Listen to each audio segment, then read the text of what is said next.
Raise your hand if you've downloaded the Delta app, the latest in the saga of Nintendo versus emulation that now has come to a very strange and legal boiling point. And I can't help but feel like the more I think about it, Nintendo kind of brought this upon themselves. So what's going on, everybody? It's Zach from SwitchForce. There is a hair or a fuzzy or something irritating. Oh, I think I see it flying away. Thank goodness gracious. But what's not flying away is Nintendo's battle with emulation. We know that they shut down Yuzu, then they tried to shut down Suyu. They've been going after all of these emulators and really just putting the stick to the grindstone, the metal to the pedal, and saying no emulation of Nintendo stuff.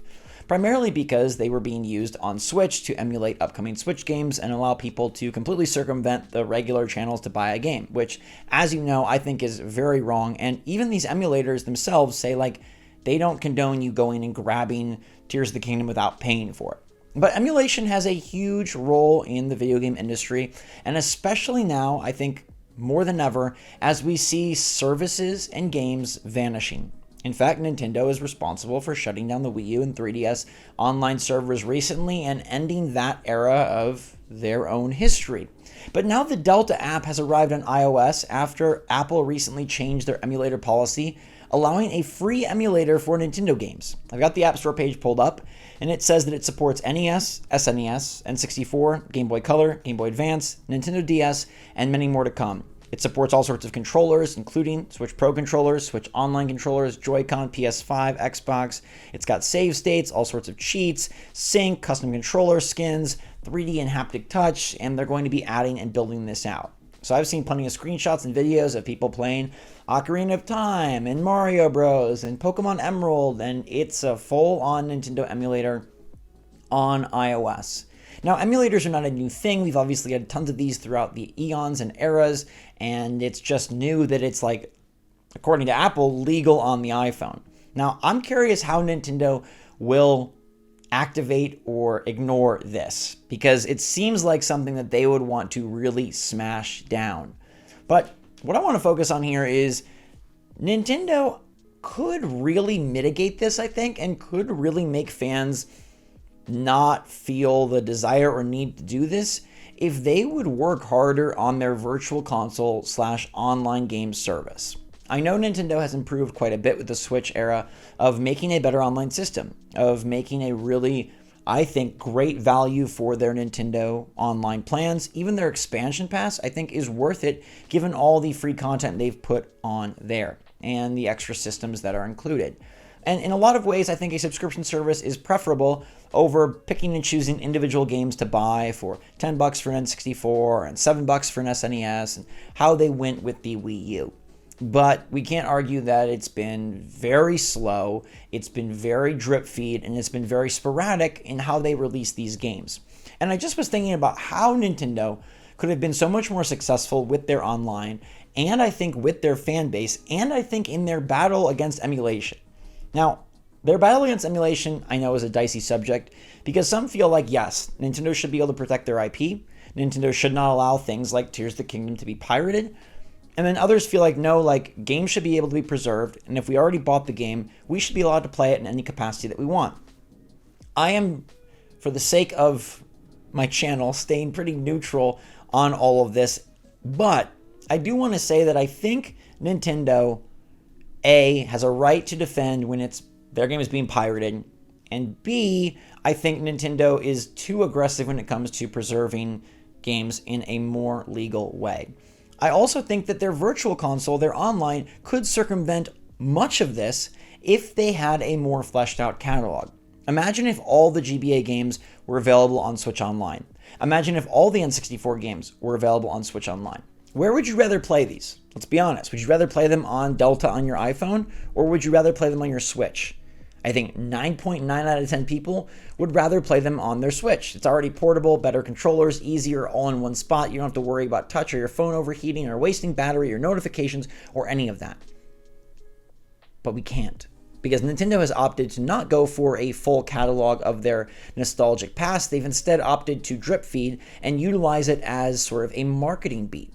Now, there's nothing wrong with that, right? Advertising your old games coming back to your service as a way to fill gaps and keep fans satiated and excited. And based on their business minds, they think this is a better way to keep you subscribing for longer. If they drip feed out, okay, first we got NES and SNES, and then we got N64, and then later we're going to bring Game Boy, and we're going to bring Genesis, and we're going to, slowly but surely build out this catalog. But I think they might have made a mistake, and for me personally, and I bet for a lot of you, wouldn't this be so much better if it was just a full-blown subscription service? It was Netflix, Nintendo, and we were good to go. I would stay subscribed to that always. Even if the entire catalog was there from the beginning, I would still keep that subscription because I want to play Nintendo Switch Online, and it's just great value in case I ever feel like dipping my toes back in something that I remember, or a game that's getting a new sequel, or anything of this sort. If Nintendo had their full catalog of Pokemon games on the Switch, right? Pokemon Red and Blue and Emerald and Ruby and Sapphire and all that, people wouldn't be seeking out emulators as much. I think that's just fact. Like, yes, it's nice to have everything all in one spot. Yes, it's nice to have it's kind of just like a cool, quirky thing to have it on your phone. But if we had it on our Switch, would this be far less of an issue? Now, the part of Yuzu emulating Switch stuff and then getting games pirated, that obviously would be a battle Nintendo has to still wage. And I think their issue with emulators are much more on the Switch front and for safeguarding the future of Switch 2 and kind of putting their foot down so people don't try to emulate on Switch 2. But when it comes to things like this, man oh man, Nintendo I think really should take ownership of their catalog and not let something like Delta be the best way to play. Nintendo also should advance faster and further. We've got DS stuff on this Delta app. We don't have DS stuff on Nintendo Switch. It took forever to get to Game Boy Color and Game Boy Advance, and we have a pretty small catalog for Game Boy Advance, even though that system is filled with tons of great titles. There are so many awesome games, and I know that for some they have to work out deals and things of that sort, but at least for the Nintendo published games, put them all on there. Put them all on there, especially because you're charging for it. You're charging with the Switch Online, so you're getting money, and then you're charging even more with the Switch Online Expansion Pass. I think their decision to charge more is understandable. Obviously, we'd all wish that these were all free, but I understand putting some of the systems locked behind the $50 online tier. It just makes monetary sense. But what doesn't is charging a bunch and then limiting the flow and spreading the release dates out. Is the buzz you get from the marketing beat of being able to post a little trailer on your YouTube channel that these 4 new SNES games are online, is that worth more than just having a big catalog and making subscribers feel like there's more value? And in my head, I think you'd get more people to buy into your online ecosystem that way rather than the drip feed.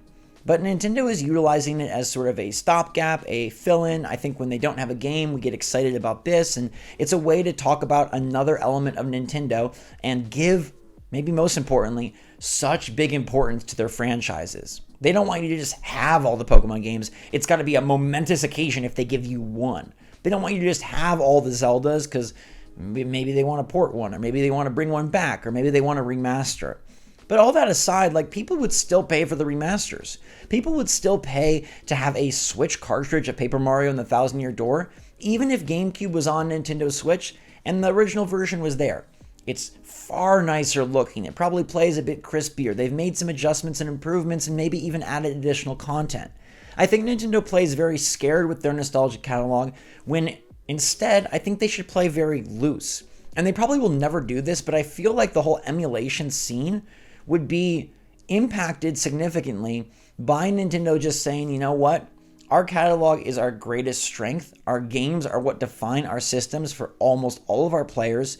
Let's give you access, and you're paying for it. I'm not saying give it to us for free at all. I'm saying charge us. Charge us 20 and charge us 50, and we'll pay it and we'll get access. So I don't have to go on my phone to try and play Pokemon Yellow. I can play Pokemon Yellow on my Switch. And we sit here clamoring for these games that Nintendo could easily and quickly give us, and they choose not to. Now, I know the Switch is insanely successful, and I know the online has been, at least by Nintendo's account, successful for them as well. But I think it could be such a much bigger win for Nintendo and for the Switch as a whole to be the best place for nostalgic play, to be the best place for back catalog, to be the best place for backwards compatibility by providing a much more well-rounded version of what they've provided. I think we're in year 7, moving into year 8 of Nintendo Switch, and we're still so far behind getting all of the games for any of these old school platforms. Instead, if they offered a bunch of them in chunks or all at once, we would be much happier.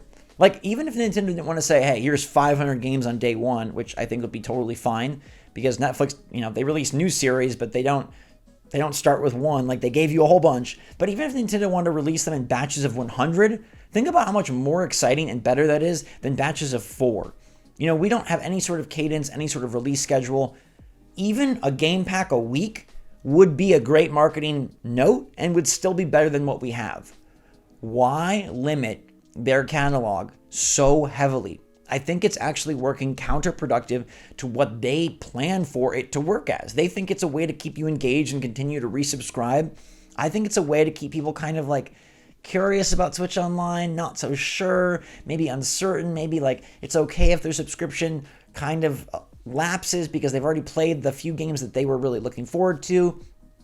A full catalog with much better support allows you to keep your Pokemon save rolling for 3 years running. People would do that. They wouldn't want to delete their saves by letting their online subscription expire. People would want to go back and play these titles from yesteryear that correlate to new games. When a new Mario Bros. Comes out, it'd be great to play New Super Mario Bros. On the DS. But, oh wait, we don't have DS, we don't have GameCube. We stop at Game Boy Advance, and we stop well short of even a complete Nintendo catalog, let alone a complete system catalog. We're nowhere near where we should be, and that's why something like Delta is so exciting on iOS, because, oh my gosh, here it is and it has it.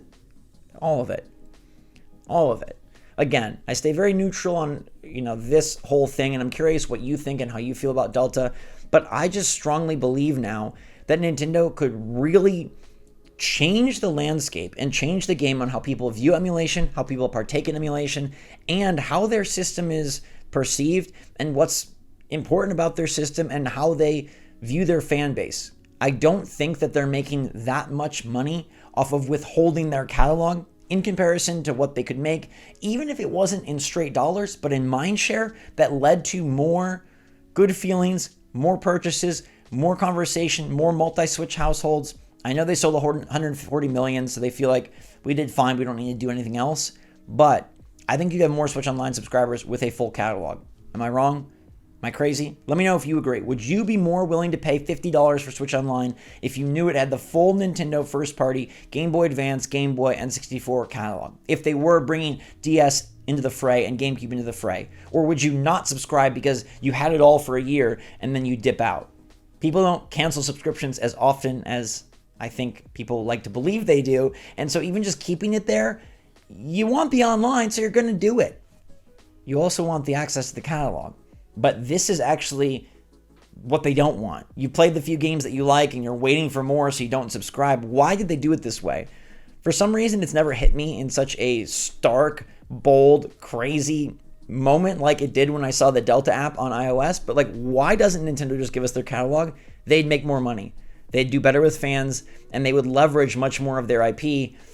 Even though they do like to bring stuff back, I don't think it would hurt sales too much. Having Metroid Fusion on Switch, does that really damn the sales of Metroid Dread? Having multiple Mario Brothers games on Switch, does that really ruin the sales for Mario Wonder? Does it maybe impact the Mario RPG sales or the Paper Mario sales?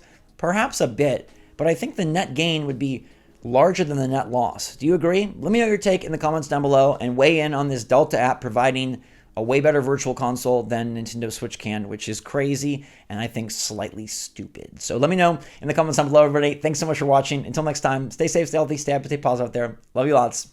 SwitchForce out.